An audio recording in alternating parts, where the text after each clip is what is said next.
Let's get straight to the point. The first reason why the Sigma FP is worth it is the image quality.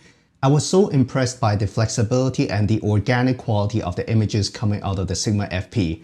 They look very film-like and not digital like what you get from modern days mirrorless cameras.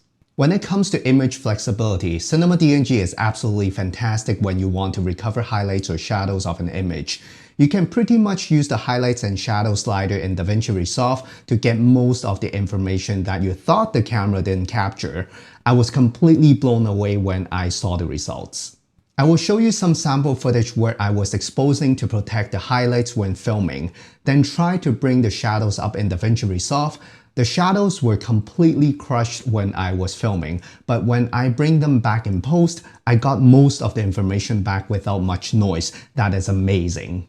I have also tried exposing to protect the shadows and letting the highlights blown out, then try to recover the highlights in post.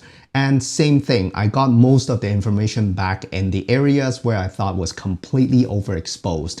I couldn't believe how recoverable the images are from the Sigma FP, but I guess that's why Cinema DNG files are so big, like very big file sizes. Before we talk about how to expose the image in order to get higher dynamic range out of the Sigma FP, I just want to let you know that 12-bit 4K Cinema DNG files are extremely big because it is almost an uncompressed RAW format. It is like taking 24 RAW photos in 1 second to create a video. It is ridiculously big and it takes up hard drive space like it is nothing, but I'm willing to work with it. If you want to film in 12-bit 4K Cinema DNG, a 1TB Samsung SSD will get you about 45 minutes of footage. That is about 22 GB per minute of video. That is absolutely much bigger than any other formats that I used before. But as long as you're willing to color grade your footage in DaVinci Resolve after every project and export them in ProRes, it is not too bad. You just can't keep too many projects in Cinema DNG RAW at once. By the way, if you're filming in 12-bit 1080p Cinema DNG, a 1TB SSD will get you about 3 hours of footage, which is not bad at all. The color science is very good on the Sigma FP. Even if you don't color grade, you can definitely use a straight out of camera image for a lot of projects, even for professional ones. I have no complaints on the Cinema DNG image quality, but one thing I really wish Sigma can do is to update the camera via firmware update to include any internal compressed RAW recording, even if there's a slight drop in image quality. The file sizes are just too big for every project. Some projects don't need such high quality image. I know the FB does BRAW and ProRes RAW externally, but I want internal compressed RAW if that's possible. One very important thing to keep in mind when filming with the Sigma FP is to utilize the waveform monitor and the false color function to set the right exposure. When you're filming in the first native ISO at 100, you should try to expose for and protect the highlights because the shadows are much easier to recover than the highlights at ISO 100. So if you're filming on a bright and sunny day, protect the highlights first. On the other hand, when you are filming in a darker environment at ISO 3200, which is the second native ISO, you should expose for the shadows and try not to crush them because the highlights are much easier to recover at ISO 3200 than the shadows. You can pretty much recover around 3 stops of overexposed highlights, which is very impressive. To recover the highlights and shadows in DaVinci Resolve, go to the color page, go to the RAW section, change the video format to Blackmagic Design Film, check Highlights Recovery, and use the Highlights and Shadow slider to recover the over or underexposed parts of the image, and that's it.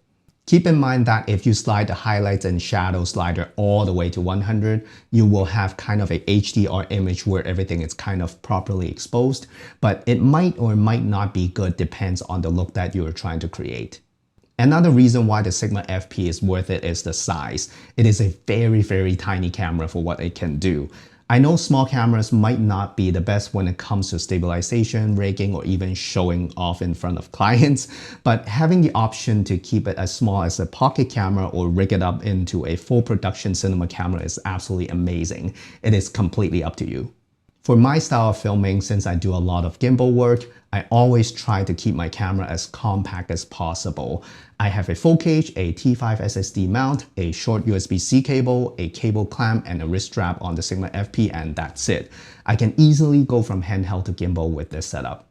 By the way, if I want to go with a lightweight setup, I can easily use the Sigma FP with a small gimbal like the Zhiyun Crane M3. I would say this is one of the smallest yet most powerful cinema camera setups that I have ever used. If you want to know more about the accessories I have on the Sigma FP, let me know in the comment section below and I will try to make another video about how I rig up the camera. With such a small size for the basic setup, I can fit this super powerful cinema camera in a sling bag and capture everyday footage easily, and that is a dream to me. If I don't mind recording 12-bit 1080p only, I can even take away the SSD and the cage and just use the FP and a lens and an SD card, and 12-bit 1080p is not bad at all. By the way, the build quality of the Sigma FP is very good. Super solid, all the buttons and dials are very tactile. Overall, a very solid camera compared to most of the mirrorless cameras these days. The Sigma FP is made in Japan, if you're wondering. The third reason is the built-in features of the Sigma FP. It has the most tools compared to most of the mirrorless cameras on the market. It comes with waveform monitor, which I love using to measure the general exposure of the scene. It helps a lot when I want to either protect the highlights or shadows. If the highlights on the waveform monitor start getting flat at the top, that means the highlights are clipping. If the shadows are getting flat at the bottom, it means the shadows are being crushed. Very easy to understand, right? Sigma even added false color for more precise exposure measurements, which is very impressive because I didn't even know companies can add such a big feature onto a camera through firmware updates. The only problem is that you can only turn on false color by setting a custom button and holding that button. I wish it is just an on and off toggle.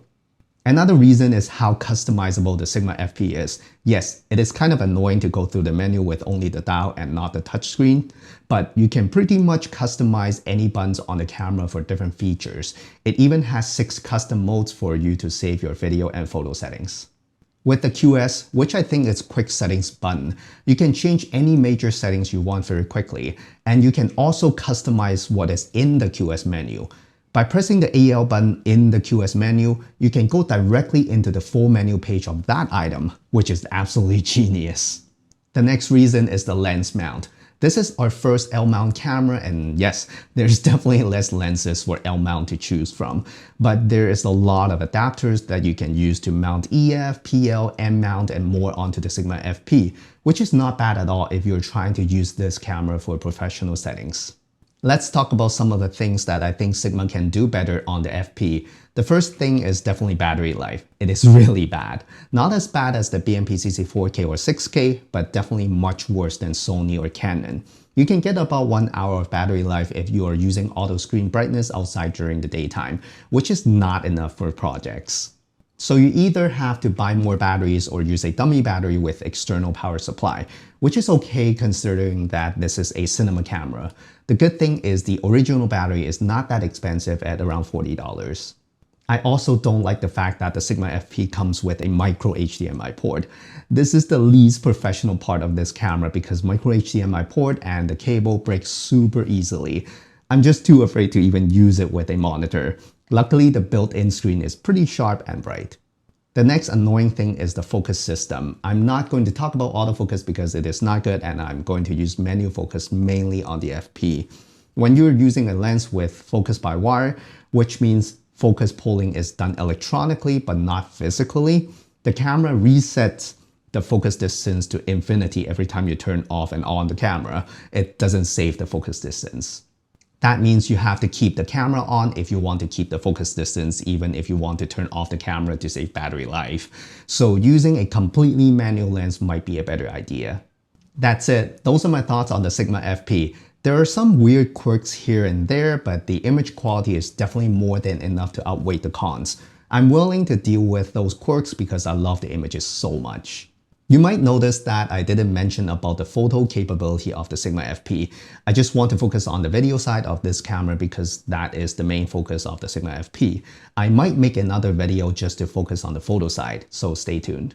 The Sigma FP is definitely our new favorite cinema camera. Let us know what you think in the comment section below. What is your favorite camera? Thank you so much for watching, and I'll see you in the next one.